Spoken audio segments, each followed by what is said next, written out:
You know, I almost forgot this game existed. Well, apparently so did everyone else. If you're fresh off my last episode, you'd probably recall my next episode clue was pretty vague as usual, but specifically mentioned that I would look at the company's latest offering. That clearly isn't this episode. And you probably noticed that this episode was being released mid-month, so yes, the latest offering is still coming. So let's make this a thematic month and cover another title to round out Wargaming's trifecta. This is the MMO Grinder, and it's time to look at World of Warplanes.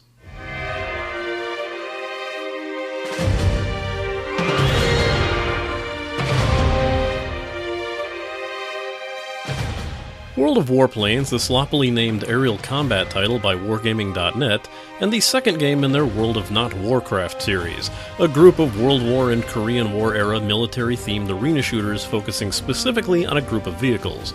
Originally dubbed World of Planes, the name was jacked by the previously reviewed War Thunder, forcing the awkward name change and explaining why some of you might be thinking I looked at this game already.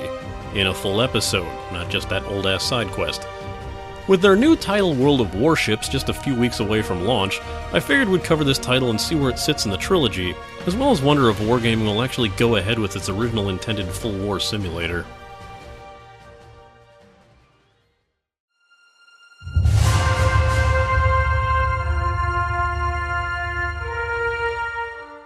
The graphics in this title are decent. You won't be getting any incredible hyper-detailed plane models or advanced lighting, but there is good detail work to be found and interesting touches here and there. Some of the best work can be seen when you first load into a match and are giving a small vignette of your aircraft approaching the battlefield, complete with ground units trading artillery fire and ships moving into position. That opening acts as the load buffer for slower-end computers while giving the faster-loading ones some nice visuals to enjoy before the match starts properly. It's a nice touch. Wargaming has done something unprecedented within Warplanes that's sorely lacking from their other titles. They actually have human character models in the game. While these people aren't animated to any noticeable degree, it's kind of refreshing to see something sitting in the cockpit instead of the ghost tanks that most people point out in World of Tanks. The planes themselves aren't terrible to look at and can even have some intricate detail work on their damage models, but this isn't a universal trait and most of the aircraft look rather plain outside of the various camouflages that you can purchase for them. The damage models themselves work rather well to convey the amount of damage that you have, sustained with smoke erupting from the exhaust when the engine's damaged, or holes appearing along the fuselage to let you know that you're in some serious trouble. This of course assumes that you have time to see such details, but we'll get into that later. When you upgrade your aircraft's fuselage, engine, armaments, and the like, the model itself will actually change to reflect these changes, which is always appreciated over a simple stat boost. These various complements can't be extended to the maps themselves. Many have flat and low-resolution textures, even in the HD version of the game, and the ground targets and even the largest ships just look very underwhelming. Now, it makes sense as this is a game about aerial combat after all, and you would want to put the most effort into that, but the point is that the game's largest competitor, War Thunder, managed to have good detail work while having those ground targets possibly be human players, so it's still a slight against this game. All in all, the presentation does the job, and there isn't really much to complain about, just minor nitpicks here and there that become more noticeable in hindsight. In terms of style, the game looks good.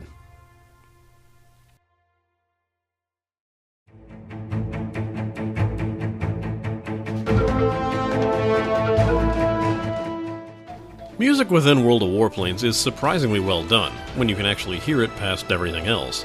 Though it would have worked fantastically to heighten the tension of a dogfight above the roar of engines and cannon fire, the music is nearly inaudible and best listened to outside of the game. Otherwise, it's exactly what you'd expect, sweeping orchestral tracks with some rising tension, others being more melancholy, and yet others with touches of vocal work reminiscent of the old-school Medal of Honor games. If you were a fan of that soundtrack, then the World of Warplanes offering may be well worth a listen, just outside of the game. The rest of the sound design is mixed, but very appropriate for what you'd expect from an arcade take on dogfighting. Engines can sound surprisingly muted at times, but roar to life when you kick it into overdrive, and push the engine into the red for short durations. While we haven't managed to get any of the jet aircraft, and it's doubtful we'll ever be able to, but more on that later, the hope is that these will give some much-needed variety to the standard aircraft. Weapons fire is another matter, as they have a very satisfying thud from the cannons and rapid crackling sound from standard machine gun fire. Since this is something you'll be listening to constantly, it helps that these sounds are distinct enough to pick out, and done well enough to keep them from becoming grating. There is an overheat mechanic that'll reduce your firing speed, thus changing the sound and helping to alleviate the tedium of constantly holding down the trigger. This attention to detail carries over to the bombers as well, with a satisfying thump and blast from every bomb that you drop onto ground targets. Taking fire sounds a bit awkward, however. It is much more like we'd expect to hear from a Hollywood movie rather than the actual shearing of metal on an appropriate aircraft, mind you, or the tearing of paper and splintering of wood, giving off a dull ringing sound like someone clapped together some spoons. As far as we can tell, there isn't any screeching when an aircraft plummets from the sky or any sound of rushing wind, but all in all, the music and sound get the job done well and convey what they need to.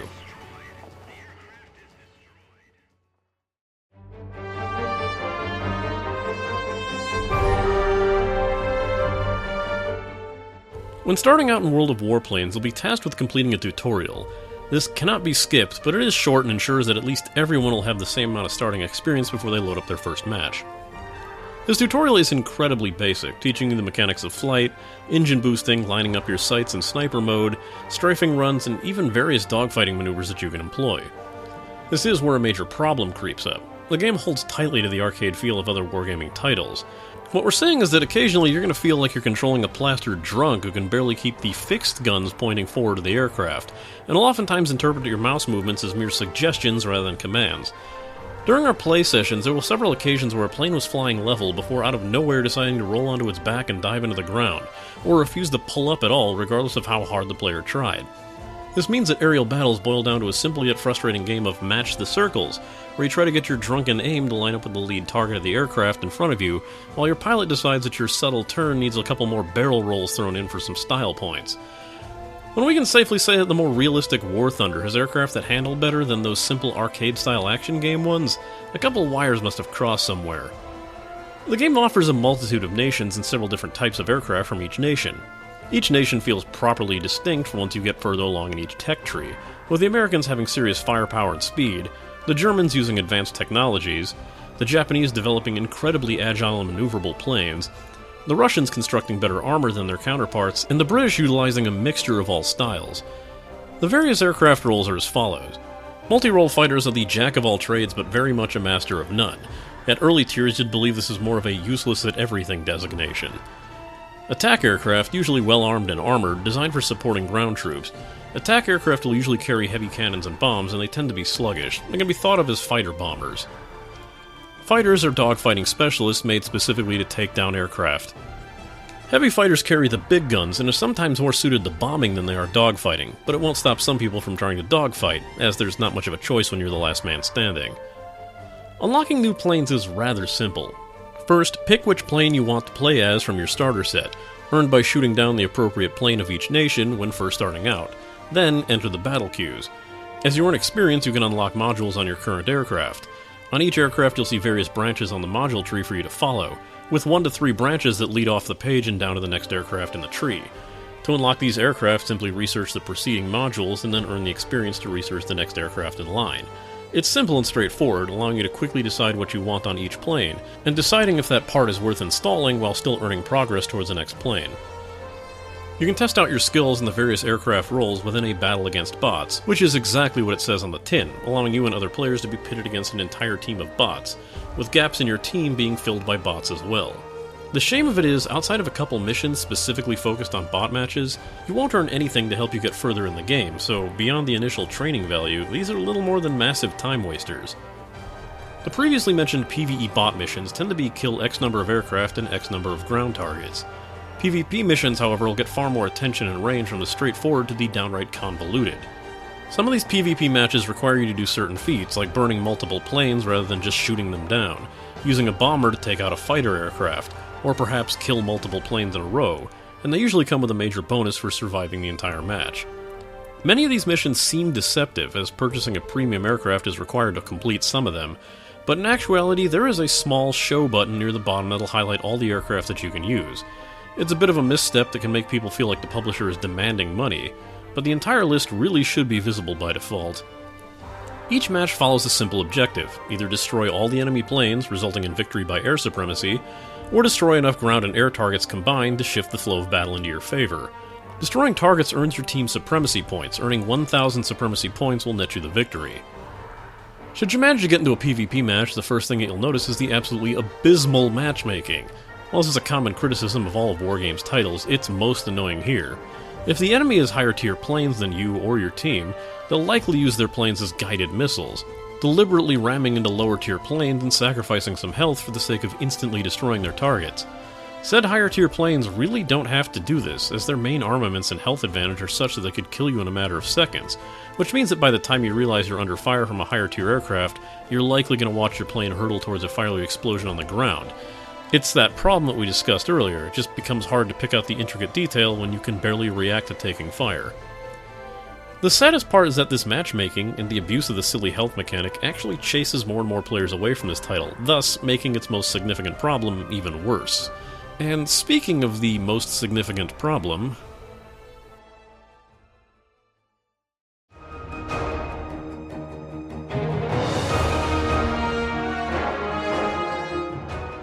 First and foremost, we need to address the elephant in the room, or, well, the space the elephant once occupied. This game is all but abandoned. This isn't to say that you won't find some people still playing. The population hovers around the 400 global players mark, but that is horribly low for a tier-based action game and makes this unquestionably the least popular title in Wargaming's library. This incredibly low population has a horrid effect on the matchmaking. The game tries desperately to get even matches of 3 versus 3, but because there aren't many people around, matchmaking can screw over low-tier players by shifting them into games where they stand absolutely no chance. This is a huge shame, as it has a knock-on effect of driving people away from the title, assuring that a healthy injection of new players will never arrive to fill the spots left behind by those who got burned out. This could be alleviated by allowing players to earn credits and experience from bot matches, without having to complete special missions, even if it's at a lower rate. This would allow low-tier players the ability to more easily level up into the higher-tier planes and even out that matchmaking. As it stands, you'll barely find even one other person playing a bot match, which makes its inclusion into the game a waste of time. Assuming you get into a match, you can expect utter silence from the community. Most of the remaining player base keep to themselves and will barely say hello or even ping the map. When players do decide to speak, they tend to be hyper-aggressive, calling the enemy team bitches for daring to shoot them down, or demanding that teammates off themselves for not playing the exact way they demand. As with all the other issues, such a hostile player base does little more than add poison to the well, though we must be fair and state that there were quite a few people who did speak rather politely. As usual, it isn't all bad, but it is worrisome that such a low population is such a high percentage of awful. If you want to try to maintain your sanity, you can group up with friends. Well, we say friends, but it's really more like friend. There is nothing quite as soul-crushing as waiting expectantly to get your third buddy into a flight so you can all team up, and then realizing that a flight is limited to 2 people. So much for getting other players in with us.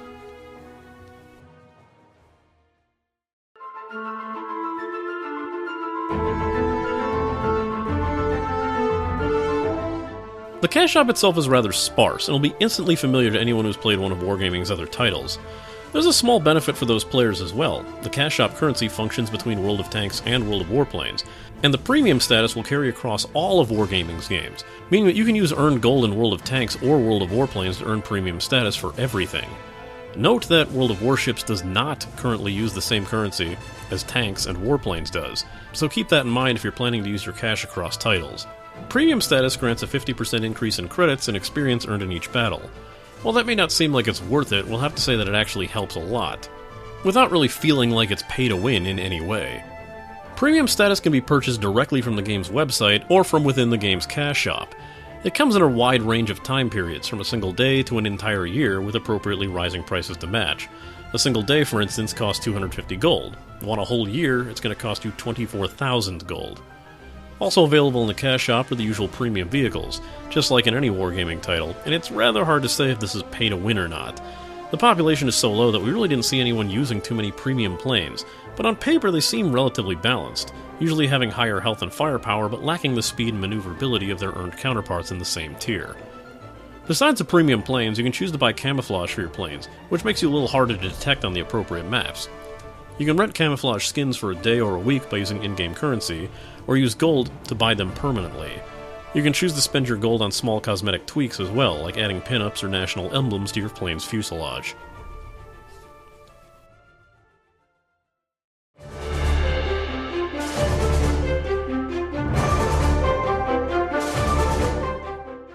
I recall being quite excited when this game was first announced.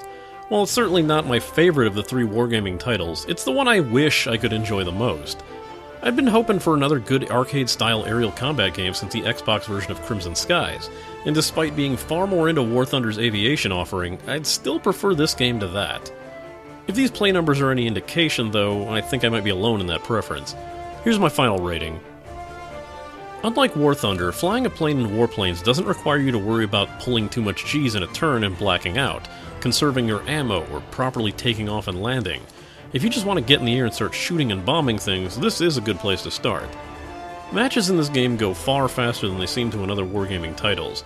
The population problem is a likely cause, but the ease with which a plane can be taken out, and the speed that you'll be able to traverse the map, make this game feel far faster paced and easier to jump in and out of. If you're a fan of dogfighting, this is, well, one of your options. It's not a terrible entry to the genre if you're interested in trying it out for yourself. Wargaming's all about the premium features, be it in the form of XP boosting premium status or the tier jumping premium planes that, well, I rarely hear about them being the be-all end-all options for anyone, but that seems to be Wargaming's shtick here. Just remember that premium status unlocks across all of Wargaming's titles, so if you've got premium somewhere else, you'll have it here too. It's pretty tough to play a tiered progression PvP game when there is no one in said tiers. Having match queues take forever just because you're stuck trying to advance a tier seems frustrating and limiting at best, and it's not like you can just get on Twitter and shout for people to start playing this game. The population difference is stunning compared to Wargaming's oldest and newest titles, and if I recall correctly, the beta wasn't holding in that many people either. Hell, you can't even go about getting your friends into the game to make the Warplanes world feel less lonely, considering the fact that groups were confused with partnerships. Have someone who can be your wingman anytime? Great. Have just one more person than that willing to join your squadron? Too bad. Hit start at the same time and hope you get into the same queue on the same team in the same match. There's something to be said about arcade-style inaccuracies created by a company that seems to pride itself on historical authenticity. Allowing so many planes to act as nearly invincible guided missiles seems a bit off base. You know what one of the most deadly obstacles to a flying object is? Another flying object. You know what took down a good portion of Harrier jump jets in real life? Birds! The absurdity of this whole thing makes this current game of barometric bumper cars as frustrating as it is ridiculous. Next time, we're actually looking at the latest offering from Wargaming.net, so as you might have guessed, stay tuned for World of Warships.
Oh, did I scare you with this mid-month offering? Don't worry, I'm not back to 2 episodes a month yet. Just this one, because, I don't know, seemed fitting. Remember to check out MMOGrinder.net if you want to see our real thoughts on this game. I say our because these scripts are written by committee, and I try to find the middle ground in everyone's thoughts, offerings, and writings. But if you want to bypass all this objective fluffery, my site offers individualized opinions on each offering, from every person who helped make this possible, myself included. This round is going to be a little light. My co-writer was also my aforementioned wingman this time, and the only other person who played this with me, but, well, World of Warships should be far more lively. Since he's still paying for the privilege, I get to sound repetitive again. Check out Slipstream's slipstreaming over at twitch.tv/slipstreamx14, and his personal blog about game development over at mindofthenewbiedev.tumblr.com. I don't have to look these up anymore, I have it stored from memory.